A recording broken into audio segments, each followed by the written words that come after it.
ಮುನಿರತ್ನ ಅವರ ಮೇಲೆ ಮೊಟ್ಟೆ ಹಾಕಿದ್ದಾರೆ ಅಂತೇಳಿ ನನಗೆ ಈಗ ತಾನೇ ಸುದ್ದಿ ಬಂದಿದೆ. ಬೆಂಗಳೂರಿನಲ್ಲಿ ಅವರ ಪಕ್ಷದ ಕಚೇರಿಯಿಂದ ಯಾವುದೋ ಸಭೆಯನ್ನು ಮುಗಿಸ್ಕೊಂಡು ಹೊರಗಡೆ ಬರುವಾಗ ಆ ಘಟನೆ ನಡೆದಿದೆ ಅಂತೇಳಿ ನನಗೆ ಸುದ್ದಿ ಬಂದಿದೆ. ಇನ್ನೂ ಹೆಚ್ಚಿನ ಮಾಹಿತಿಯನ್ನು ತಗೊಳ್ತೇನೆ ನಮ್ಮ ಬೆಂಗಳೂರಿನ ಕಮಿಷನರ್ ಅವರಿಂದ. ಯಾರು ಮಾಡಿದ್ದಾರೆ ಅವ್ರನ್ನ ಈಗಾಗಲೇ ಸೆಕ್ಯೂರ್ ಮಾಡಿದ್ದಾರೆ. ಯಾಕೆ ಮಾಡಿದ್ದಾರೆ ಗೊತ್ತಿಲ್ಲ ನನಗೆ. ಅದು ಮೊಟ್ಟೆ ಕೆಲವರು ಯಾರೋ ಈಗ ತಾನೇ ನನಗೆ ನಮ್ಮ ಮಾಧ್ಯಮದ ಸ್ನೇಹಿತರು ಹೇಳ್ತಿದ್ರು, ಅದರಲ್ಲಿ ಆ್ಯಸಿಡ್ ಹಾಕಿದ್ರು ಹಾಗೆ ಹೀಗೆ ಅಂತ ಏನೋ ಹೇಳ್ತಾಯಿದ್ರು. ಇದೆಲ್ಲವನ್ನು ಕೂಡ ನಾನು verify ಮಾಡಿಸ್ಕೊಳ್ತೇನೆ.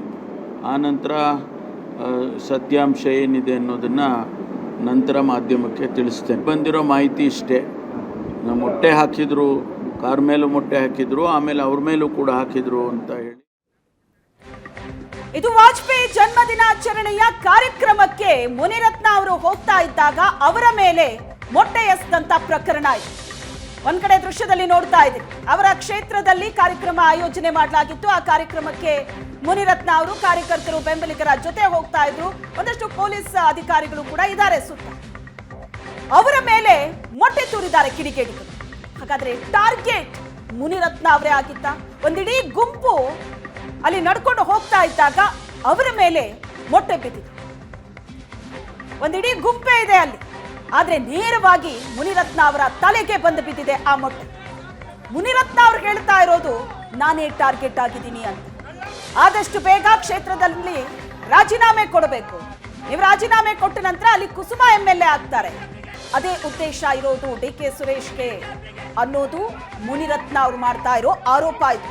DK Shivakumar, DK Suresh, ಕುಸುಮ ಮತ್ತು ಅವರ ತಂದೆಯೇ ಕಾರಣ ಇನ್ ಕೇಸ್ ನನಗೇನಾದ್ರೂ ಆದ್ರೆ. ಮುನಿರತ್ನ ಅವ್ರು ಕೊಟ್ಟಂತ ಸ್ಟೇಟ್ಮೆಂಟ್ ಇದು. ಏಷ್ಯಾನೆಟ್ ಸುವರ್ಣ ನ್ಯೂಸ್ ಜೊತೆ ಮಾತಾಡಿದ್ರು. ಆಗ ಮುನಿರತ್ನ ಮಾಡಿದಂತ ಗಂಭೀರ ಆರೋಪ ಇದು. ನನಗೇನಾದ್ರೂ ಹೆಚ್ಚು ಕಡಿಮೆ ಆದ್ರೆ ಅದಕ್ಕೆ ನೇರವಾಗಿ DK ಶಿವಕುಮಾರ್, DK ಸುರೇಶ್, ಕುಸುಮ ಮತ್ತು ಅವರ ತಂದೆಯೇ ಕಾರಣ ಅಂತ ಮುನಿರತ್ನ ಹೇಳಿದ್ದಾರೆ. ಯಾರೋ ಇಬ್ರು ಅಪರಿಚಿತ ವ್ಯಕ್ತಿ ಬಂದು ನನಗೆ ಬೆದರಿಕೆ ಹಾಕಿದ್ದಾರೆ, ರಾಜೀನಾಮೆ ಕೊಡಿ, ಜೀವ ಉಳಿಸ್ಕೊಳ್ಳಿ, ನೀವು ರಾಜೀನಾಮೆ ಕೊಟ್ರೆ ಕುಸುಮ MLA ಆಗ್ತಾರೆ ಕ್ಷೇತ್ರದಲ್ಲಿ, ಇದು DK ಸುರೇಶ್ ಆಸೆ ಅಂತ ನನಗೆ ಯಾರೋ ಇಬ್ರು ಅಪರಿಚಿತರು ಬಂದು ಆವಾಜ್ ಹಾಕಿದ್ದಾರೆ. ಈ ಬಗ್ಗೆ ನಾನು ಈಗಾಗಲೇ ದೂರನ್ನ ಕೊಟ್ಟಿದ್ದೀನಿ, ಪ್ರಧಾನಮಂತ್ರಿಗಳ ಕಚೇರಿಗೂ ದೂರು ಕೊಟ್ಟಿದ್ದೀನಿ, ರಾಜ್ಯದಲ್ಲಿ ಗೃಹ ಇಲಾಖೆಗೂ ನಾನು ದೂರು ಕೊಟ್ಟಿದ್ದೀನಿ, ಸಂಬಂಧಪಟ್ಟ ಎಲ್ಲ ಇಲಾಖೆಗಳಿಗೂ ಕೂಡ ನಾನು ದೂರನ್ನ ಕೊಟ್ಟಿದ್ದೀನಿ. ಆದ್ರೂ ಸಹ ನನಗೆ ಭದ್ರತೆಯನ್ನ ಕೊಟ್ಟಿಲ್ಲ, ಇದುವರೆಗೂ ನನಗೊಬ್ಬ ಗನ್ಮ್ಯಾನ್ನ ಕೊಟ್ಟಿಲ್ಲ. ಇದು ಮುನಿರತ್ನ ಮಾಡ್ತಾ ಇರುವಂತ ಆರೋಪ. ಇದು ನನಗೆ ಜೀವ ಬೆದರಿಕೆ ಇದೆ, ನಾನು ಕೊಲೆಯಾಗೋದು ಪಕ್ಕ. ಇದು ಮುನಿರತ್ನ ಅವರು ಮಾಡಿದಂತ ಗಂಭೀರವಾದ ಆರೋಪ. ಜೊತೆಗೆ ತನ್ನ ಬಗ್ಗೆ ಆತಂಕವನ್ನ ವ್ಯಕ್ತಪಡಿಸಿದ್ರು. ನನ್ನ ಮೇಲೆ ಥ್ರೆಟ್ ಇರೋದು ನಿಜ, ಈ ತರ ಅಟ್ಯಾಕಿಗೆ ಈಗಾಗಲೇ ಸಾಕಷ್ಟು ಪ್ರಯತ್ನ ನಡೆದಿದೆ. ಈಗ ಮುನಿರತ್ನ ಅವ್ರು ಮಾಡ್ತಾ ಇರುವಂತ ಈ ಗಂಭೀರ ಆರೋಪಕ್ಕೆ ದಾಖಲೆಗಳಿದೆಯಾ ಅಂತ ಮುನಿರತ್ನ ಅವರನ್ನ ಕೇಳಿದ್ರೆ ಆಗ ಅವರು ಹೇಳಿದ್ದು ಇವತ್ತು ನಡೆದಿರುವಂತ ಈ ಘಟನೆಯೇ ಸಾಕ್ಷಿಯಾಗುತ್ತೆ. ನನ್ನ ಮೇಲೆ ಹಲ್ಲೆಗೆ ಸಂಚು ನಡೆದಿದೆ ಅನ್ನೋದಕ್ಕೆ ಇವತ್ತಿನ ಈ ಘಟನೆಯ ಸಾಕ್ಷಿ ಅಂತ ಮುನಿರತ್ನ ಹೇಳಿಕೆ ಕೊಟ್ಟಿದ್ದಾರೆ. ಬಿಜೆಪಿ ಶಾಸಕ ಮುನಿರತ್ನ ಮೇಲೆ ಮೊಟ್ಟೆ ಎಸೆದಂತ ಪ್ರಕರಣ, ಮೊಟ್ಟೆ ಹೊಡೆದಂತ ವ್ಯಕ್ತಿಯನ್ನ ವಶಕ್ಕೆ ಪಡೆದಿದ್ದಾರೆ ಪೊಲೀಸರು. ಮೊಟ್ಟೆ ಹೊಡೆದ ವ್ಯಕ್ತಿ ಮೇಲೆ ಮುನಿರತ್ನ ಬೆಂಬಲಿಗರು ಹಲ್ಲೆ ನಡೆಸಿದ್ದಾರೆ.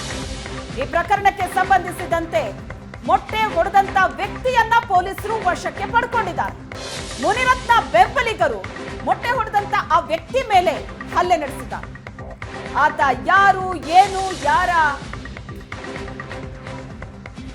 ಹೇಳಿಕೆಯ ಮೇಲೆ ಆತ ಬಂದು ಮೊಟ್ಟೆ ಹೊಡೆದ, ಇವೆಲ್ಲದರ ಬಗ್ಗೆ ಇನ್ನಷ್ಟೇ ಮಾಹಿತಿ ಹೊರಗಡೆ ಬರಬೇಕು. ಮುನಿರತ್ನ ಅವರನ್ನ ಕೇಳಿದ್ರೆ ಅವ್ರು ಹೇಳಿದ್ರು ಅದನ್ನ, ಯಾರೋ ಒಂದಿಬ್ಬರನ್ನ ವಶಕ್ಕೆ ಪಡೆದಿದ್ದಾರಂತೆ, ಯಾರು ಏನು ಅನ್ನೋದ್ರ ಬಗ್ಗೆ ಇನ್ನಷ್ಟೇ ಗೊತ್ತಾಗಬೇಕು ಅಂತ.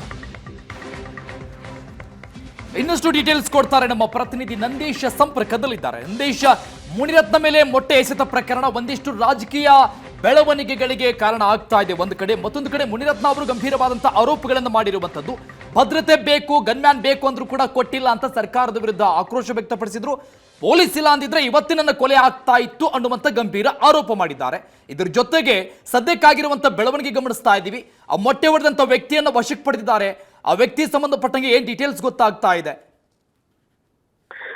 ಅರುಣ್, ಏನಂತಂದ್ರೆ ಇವತ್ತು ಬೆಳಿಗ್ಗೆ ಏನು ಶಾಸಕ ಮುನಿರತ್ನ ಅವ್ರಿಗೆ ಏನು ಮೊಟ್ಟೆಯಿಂದ ಹೊಡೆದಂತ ಪ್ರಕರಣ ವಿಚಾರವಾಗಿ ಅವರ ಕ್ಷೇತ್ರವಾದಂತಹ ಲಕ್ಷ್ಮೀದೇವಿ ನಗರದಲ್ಲಿ ವಾಜಪೇಯಿ ಕಾರ್ಯಕ್ರಮಕ್ಕೆ ಭಾಗವಹಿಸಲು ಹೋಗುವಂತಹ ಸಂದರ್ಭದಲ್ಲಿ ಈ ಒಂದು ಘಟನೆ ಆಗಿರುವಂತದ್ದು. ಕೂಡಲೇ ಅವರು ಏನು ಅವರ ಸುತ್ತಮುತ್ತ ಇದ್ದಂತಹ ಕಾರ್ಯಕರ್ತರು ಅವರನ್ನ ತಡೆಯುವಂತ ಒಂದು ಪ್ರಯತ್ನವನ್ನ ಮಾಡಿದ್ರು. ಜೊತೆಗೆ ಅಲ್ಲಿ ಒಂದು ಪ್ರತಿಭಟನೆ ಕೂಡ ಶಾಸಕ ಮುನಿರತ್ನವನ್ನು ಮಾಡಿರುವಂತದ್ದು. ಕೆಲವು ದಿನಗಳ ಹಿಂದೆಯಿಂದಲೂ ಕೂಡ ನನ್ನ ಮೇಲೆ ಮಾರಣಾಂತಿಕವಾಗಿ ಹಲ್ಲೆ ಪ್ರಯತ್ನಗಳು ನಡೀತಾ ಇರುವಂತದ್ದು, ಕೊಲೆಯತ್ನ ನಡೀತಾ ಇರುವಂತದ್ದು ಅನ್ನುವಂತ ಒಂದು ಗಂಭೀರ ಆರೋಪಗಳನ್ನ ಮಾಡ್ತಾ ಇರುವಂತದ್ದು. ಇದಕ್ಕೆಲ್ಲ ಕಾಂಗ್ರೆಸ್ ಕಾರ್ಯಕರ್ತರು, ಕಾಂಗ್ರೆಸ್ ನಾಯಕರುಗಳೇ ಮಾಡಿಸ್ತಾ ಇದ್ದಾರೆ ಅನ್ನುವಂತ ಒಂದು ನೇರವಾದಂತಹ ಗಂಭೀರ ಆರೋಪ ಮಾಡಿರುವಂತದ್ದು. ಜೊತೆಗೆ ನನಗೆ ಭದ್ರತೆಗೆ ಗನ್ಮ್ಯಾನ್ ಅನ್ನ ಅವಶ್ಯಕತೆ ಇದೆ, ನನಗೆ ರಕ್ಷಣೆ ಕೊಡಿ ಅನ್ನುವಂಥದ್ದು ಈಗಾಗಲೇ ಸರ್ಕಾರಕ್ಕೆ ಮತ್ತೆ ಪ್ರಧಾನಮಂತ್ರಿಗಳಿಗೂ ಮತ್ತೆ ಗವರ್ನರ್ಗೂ ಕೂಡ ಪತ್ರವನ್ನ ಬರೆದಿರುವಂತದ್ದು ಶಾಸಕ ಮುನಿರತ್ನ ಅವರು. ಆದ್ರೂ ಕೂಡ ಪದೇ ಪದೇ ನನ್ನ ಮೇಲೆ ಈ ರೀತಿ ಹಲ್ಲೆ ಆಗ್ತಾ ಇದೆ ಅನ್ನುವಂತ ಒಂದು ಆಕ್ರೋಶವನ್ನ, ಅಸಮಾಧಾನವನ್ನ ಅವರು ಹೊರ ಹಾಕಿರುವಂತದ್ದು. ಇದೀಗ ಅವರು ಏನು ನೇರವಾಗಿ ಲಕ್ಷ್ಮೀದೇವಿ ನಗರದಿಂದ ಅವರನ್ನ KC ಜನರಲ್ ಆಸ್ಪತ್ರೆಗೆ ಶಾಸಕ ಮುನಿರತ್ನ ಅವರನ್ನ ಕರೆತಂದು ಚಿಕಿತ್ಸೆಗಾಗಿ KC ಜನರಲ್ ಆಸ್ಪತ್ರೆಗೆ ಕರೆತರಲಾಗಿದೆ. ಈಗ ತಾನೇ ಅವರು ಆಸ್ಪತ್ರೆ ಒಳಗಡೆ ಹೋಗಿರುವಂತದ್ದು. ಹೀಗಾಗಿ ನನಗೆ ಮಾರಣಾಂತಿಕವಾಗಿ ಕೊಲೆ, ನನ್ನ ಜೀವಕ್ಕೆ ಅಪಾಯ ಇದೆ, ಹೀಗಾಗಿ ನನಗೆ ಭದ್ರತೆ ಬೇಕು ಅನ್ನುವಂಥದ್ದು ಈಗಾಗಲೇ ಸಾಕಷ್ಟು ಬಾರಿ ನಾನು ಸರ್ಕಾರಕ್ಕೂ ಕೂಡ ಗಮನಕ್ಕೆ ತಂದಿದ್ದೇನೆ, ಹೀಗಾಗಿ ಗವರ್ನರ್ ಗಮನಕ್ಕೂ ತಂದಿದ್ದೇನೆ. ಇದ್ರ ಮಧ್ಯೆ ಕೂಡ ಈ ರೀತಿ ಪದೇ ಪದೇ ನನ್ನ ಮೇಲೆ ಈ ರೀತಿ ಅಟ್ಯಾಕ್ ಆಗುವಂತದ್ದು ಎಷ್ಟು ಮಟ್ಟಿಗೆ ಸರಿ ಅನ್ನುವಂತ ಒಂದು ಆಕ್ರೋಶವನ್ನ ಕೂಡ ಅವರು ವ್ಯಕ್ತಪಡಿಸ್ತಾ ಇರುವಂತದ್ದು. ಇದ್ರ ಜೊತೆಗೆ DK ಸುರೇಶ್, DK ಶಿವಕುಮಾರ್ ಜೊತೆಗೆ ಕುಸುಮ ಹನುಮಂತರಾಯಪ್ಪ ಅವ್ರ ಮೇಲೆ ನೇರವಾಗಿ ಗಂಭೀರವಾದಂತಹ ಆರೋಪವನ್ನ ಮಾಡಿರುವಂತದ್ದು. ಅರುಣ್. ಓಕೆ ನಂದೀಶ್, ಈಗ ಮುನಿರತ್ನ ಅವ್ರು ಹೇಳ್ತಾ ಇರೋದು ಎದುರಾಳಿಗಳಿಗೆ ನಾನೇ ಟಾರ್ಗೆಟ್ ಅಂತ. ಬಟ್ ನಾವು ದೃಶ್ಯದಲ್ಲಿ ನೋಡ್ತಾ ಇದ್ದೀವಿ, ಹೇಳಿ ಈಗ ಅವ್ರನ್ನ ಒಂದಿಡೀ ಗುಂಪು ಅಲ್ಲಿ ಸುತ್ತುವರೆದಿದೆ, ಬರ್ತಾ ಇರೋವಾಗ್ಲೂ ಅಷ್ಟೇ. ಅಲ್ಲಿ ಮೊಟ್ಟೆ ಹೊಡೆದವನು ಒಂದು ನೇರವಾಗಿ ಟಾರ್ಗೆಟ್ ಮಾಡಿ ಮುನಿರತ್ನ ಅವರಿಗೆ ಹೊಡೆದ್ನ, ಒಂದ್ ವೇಳೆ ಹಂಗೆ ಹೌದು ಅನ್ನೋದಾದ್ರೆ ಆತನ ಗುರಿ ತುಂಬಾ ಚೆನ್ನಾಗಿದೆ, ಅಥವಾ ಆ ಗುಂಪಿನ ಮೇಲೆ ಎಸಿಬೇಕು ಅಂತ ಏಕಾಏಕಿ ಮೊಟ್ಟೆ ಹೊಡೆದಿದ್ದ, ಅದು ಬಂದು ಮುನಿರತ್ನ ಅವ್ರಿಗೆ ತಾಕ್ತಾ ಹೇಗೆ ಅಂತ? ಯಾಕಂದ್ರೆ ಸಾರ್ವಜನಿಕ ಜೀವನದಲ್ಲಿರೋ ಒಬ್ಬ ವ್ಯಕ್ತಿಗೆ ಈ ತರ ಹೊರಗಡೆ ಬಂದ್ರೆ ಹೀಗೆ ಥ್ರೆಟ್ ಇದೆ ಅಂತ ಅಂದ್ರೆ ಹೊರಗಡೆ ಬಂದು ಹೇಗ್ ತಾನೇ ಕೆಲಸ ಮಾಡೋದಕ್ಕೆ ಸಾಧ್ಯ? ಇದ್ರ ಬಗ್ಗೆ ಒಂದು ಕ್ಲಾರಿಟಿ ಬೇಕಲ್ಲ. ನಿಜವಾಗ್ಲೂ ಯಾಕೆಂತಂದ್ರೆ ಈಗಾಗಲೇ ಮುನಿರತ್ನ ಮೇಲೆ ಹಲವಾರು ಗಂಭೀರವಾದಂತಹ ಆರೋಪಗಳಿವೆ, ಅದು ತನಿಖೆ ಕೂಡ ನಡೀತಾ ಇದೆ. ಇದ್ರ ಬಗ್ಗೆ ಕೂಡ ಅವರು ಜಾಮೀನಿನ ಮೇಲೆ ಹೊರಗಡೆ ಇದ್ದಾರೆ ಅನ್ನುವಂತ ಒಂದು ಮಾತನ್ನ ಈಗಾಗಲೇ ಬಿಜೆಪಿ ಮುಖಂಡರು ಹೇಳ್ತಾ ಇರುವಂತದ್ದು. ಈ ರೀತಿಯಾಗಿ ಅವರ ಮೇಲೆ ಅಟ್ಯಾಕ್ ಮಾಡುವಂತದ್ದು, ಹಲ್ಲೆ ಮಾಡುವಂತದ್ದು ಎಷ್ಟು ಮಟ್ಟಿಗೆ ಸರಿ? ಜೊತೆಗೆ ನೇರವಾಗಿ ಬೇಕು ಅಂತಲೇ ಮುನಿರತ್ನವನ್ನ ಟಾರ್ಗೆಟ್ ಮಾಡ್ಕೊಂಡು ಈ ರೀತಿ ಮೊಟ್ಟೆಯನ್ನ ಎತ್ತಿರುವಂತದ್ದು ಮೇಲ್ನೋಟಕ್ಕೆ ಕಂಡು ಬರ್ತಾ ಇದೆ ಅನ್ನುವಂತ ಒಂದು ಮಾತನ್ನ ಅವರು ನಾಯಕರು ಹೇಳ್ತಾ ಇರುವಂತದ್ದು. ಜೊತೆಗೆ DK ಮುನಿರತ್ನ ಅವರೇ ನೇರವಾಗಿ ಆರೋಪವನ್ನ ಮಾಡಿರುವಂತದ್ದು, ನನಗೆ ಟಾರ್ಗೆಟ್ ಮಾಡಿ ಈ ಒಂದು ಮೊಟ್ಟೆಯನ್ನ ಎಸ್ತಿರುವಂತದ್ದು. ಈ ಹಿಂದೆಲ್ಲೂ ಕೂಡ ಈ ರೀತಿ ನನ್ನ ಮೇಲೆ ಅಟ್ಯಾಕ್ ಮಾಡುವಂತ ಸಂದರ್ಭದಲ್ಲಿ ಕೆಲ ಘಟನೆಗಳು ನಡೆದಿವೆ ಅನ್ನುವಂತ ಒಂದು ಮಾತನ್ನ ಹೇಳಿದ್ರು. ಹೀಗಾಗಿ ನನಗೆ ರಕ್ಷಣೆಗೆ ಗನ್ಮ್ಯಾನ್ ಬೇಕು, ಭದ್ರತೆ ಸಿಬ್ಬಂದಿನ ನಿಯೋಜನೆ ಮಾಡಿ ಅನ್ನುವಂತ ಒಂದು ಮನವಿಯನ್ನು ಕೂಡ ನಾನು ಸರ್ಕಾರಕ್ಕೆ ಮತ್ತೆ ಗವರ್ನರ್ಗೆ ಕೊಟ್ಟಿದ್ದೆ ಅನ್ನುವಂತ ಒಂದು ಮಾತನ್ನ ಹೇಳ್ತಾ ಇರುವಂತದ್ದು. ಹೀಗಾಗಿ ಈಗ ನಾನು KC ಜನರಲ್ ಆಸ್ಪತ್ರೆಯಲ್ಲಿ ಟ್ರೀಟ್ಮೆಂಟ್ ತೆಗೆದುಕೊಂಡು ನಂತರ ದೂರನ್ನ ಸಲ್ಲಿಸ್ತೇನೆ ಅನ್ನುವಂತ ಮಾತನ್ನ ಅವರ ಕಾರ್ಯಕರ್ತರು ಹೇಳ್ತಾ ಇದ್ದಾರೆ. ಈ ಬಗ್ಗೆ ಸ್ಪಷ್ಟೀಕರಣ ಪಡೆದುಕೊಳ್ಳೋದಕ್ಕೆ ನಾವು ಮುನಿರತ್ನವನ್ನ ಕೂಡ ಪ್ರಯತ್ನ ಪಟ್ವಿ. ಅವರು ಈಗ KC ಜನರಲ್ ಆಸ್ಪತ್ರೆಗೆ ಬಂದಂತ ಸಂದರ್ಭದಲ್ಲಿ ಯಾವುದೇ ತರಹ ಪ್ರತಿಕ್ರಿಯೆಯನ್ನ ಕೊಟ್ಟಿಲ್ಲ. ಶ್ವೇತಾ. ಓಕೆ ನಂದೀಶ್, ಈಗ ಸರ್ಕಾರದ ಮಟ್ಟದಲ್ಲಿ ಯಾವ ರೀತಿಯಾದಂತ ರಿಯಾಕ್ಷನ್ ಇದೆ? ಯಾಕಂದ್ರೆ ಮುನಿರತ್ನ ಅವರು ಐ ಥಿಂಕ್ ಇದೇ first time DK Suresh, DK Shivakumar ಅಂತ ಓಪನ್ ಆಗಿನೇ ಒಂದು ಗಂಭೀರವಾದ ಆರೋಪ ಮಾಡಿದ್ದಾರೆ, ನನ್ನ ಕೊಲೆಗೆ ಈ ತರದೊಂದು ಯತ್ನ ನಡೆದಿದೆ ಅಂತ. ಸೊ ಇದಾದ ನಂತರದ ಬೆಳವಣಿಗೆಯಲ್ಲಿ ಏನಾದ್ರೂ ರಿಯಾಕ್ಷನ್ ಬಂದಿದೆಯಾ? ಇದುವರೆಗೂ ಸರ್ಕಾರದ ಕಡೆಯಿಂದ ಯಾವುದೇ ತರಹ ರಿಯಾಕ್ಷನ್ ಆಗ್ಲಿ, ಮತ್ತೆ ಸರ್ಕಾರದ ಸಚಿವರಾಗ್ಲಿ, DK ಶಿವಕುಮಾರ್ ಆಗ್ಲಿ ಯಾವುದೇ ತರಹ ಪ್ರತಿಕ್ರಿಯೆಯನ್ನ ಇದುವರೆಗೂ ಕೂಡ ಈ ಒಂದು ಮುನಿರತ್ನ ಮೇಲೆ ಏನ್ ಮೊಟ್ಟೆ ಎಸೆದ ಪ್ರಕರಣ ವಿಚಾರವಾಗಿ ರಿಯಾಕ್ಟ್ ಮಾಡಿಲ್ಲ. ಆದ್ರೆ ವಿಜಯೇಂದ್ರ ಅವರು ಮಾತನಾಡಿದ್ದಾರೆ, ಏನಂತಂದ್ರೆ ಈ ರೀತಿ ಒಬ್ಬ ಜನಪ್ರತಿನಿಧಿ ಮೇಲೆ ಇಂತಹ ಘಟನೆಗಳು ಆಗ್ಬಾರ್ದು. ಯಾಕೆಂತಂದ್ರೆ ಮುನಿರತ್ನ ಅವರ ಮೇಲೆ ಮಾಡಿದಂತ ಏನು ಮೊಟ್ಟೆ ಎಸೆದಿರೋ ಪ್ರಕರಣ ಆಗಿರ್ಬೋದು, ಅವರ ಕ್ಷೇತ್ರದಲ್ಲಿ ಅವರ ಜನರಿಗೆ ಮಾಡಿದಂತ ಒಂದು ಅವಮಾನ, ಅಪಮಾನ ಅನ್ನುವಂತ ಒಂದು ಮಾತನ್ನ ಹೇಳಿದ್ರು. ಇದು ಯಾರೇ ಮಾಡಿದ್ರು ಖಂಡಿತ ಇದನ್ನ ಮಾಡಬಾರ್ದು. ಯಾಕೆಂತಂದ್ರೆ ಈ ರೀತಿ ರಾಜಕಾರಣವನ್ನ ಮಾಡುವಂತದ್ದು ಸರಿಯಲ್ಲ ಎಂಬ ಮಾತನ್ನ ವಿಜಯೇಂದ್ರ ಅವರು ಹೇಳ್ತಾ ಇರುವಂತದ್ದು. ಹೀಗಾಗಿ ಈ ಒಂದು ತನಿಖೆ ಆಗ್ಬೇಕು, ಇದರಲ್ಲಿ ಯಾರು ತಪ್ಪಿತಸ್ಥರಿದ್ದಾರೆ ಸೂಕ್ತವಾದಂತಹ ಕಠಿಣ ಶಿಕ್ಷೆ ಆಗ್ಬೇಕು. ಜೊತೆಗೆ ಈ ರೀತಿ ಜನಪ್ರತಿನಿಧಿಗಳ ಮೇಲೆ ಈ ರೀತಿ ಅಟ್ಯಾಕ್ ಆಗುವಂತದ್ದು ಎಷ್ಟು ಮಟ್ಟಿಗೆ ಸರಿ ಅನ್ನುವಂತ ಒಂದು ಆಕ್ರೋಶ ಕೂಡ ಅವರು ವ್ಯಕ್ತಪಡಿಸ್ತಾ ಇರುವಂತದ್ದು. ಶ್ವೇತಾ. Thank you Nandish. ಯಾರು ಹೊಡೆದಿದ್ ನಿನ್ಗೆ? ವಸಂತ ಮತ್ತೆ ದಮ್ಕುಮಾರ್ ಅವರೆಲ್ಲ ಅಟೆಂಪ್ಟ್ ಮಾಡಿದ್ರು ನನ್ನ ಮೇಲೆ. ಕೇಳಕ್ ಇದು ನನ್ನ ಹತ್ರ ಏನು ಇರ್ಲಿಲ್ಲ, ನಾನು ಯಾರು ನಮ್ಮ ಸ್ನೇಹಿತರನ್ನ ನೋಡಕ್ ಬಂದಿದ್ದೆ. ಬಂದಾಗ ರಿಟರ್ನ್ ವಾಪಸ್ ಬರ್ಬೇಕಾದ್ರೆ ನೀನ್ ಏನಕ್ಕೆ ಮಾಡಿದ್ರು ನನ್ನ.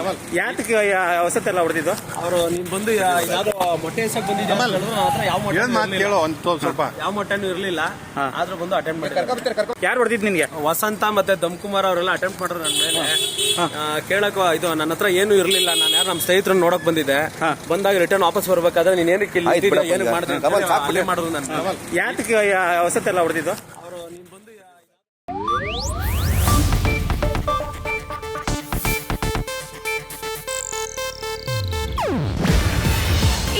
ಏಷ್ಯಾನೆಟ್ ನ್ಯೂಸ್ ನೆಟ್ವರ್ಕ್ ಪ್ರಸ್ತುತಿ. ನೀವು ನೋಡ್ತಿದ್ದೀರಾ ಏಷ್ಯಾನೆಟ್ ಸುವರ್ಣ ನ್ಯೂಸ್.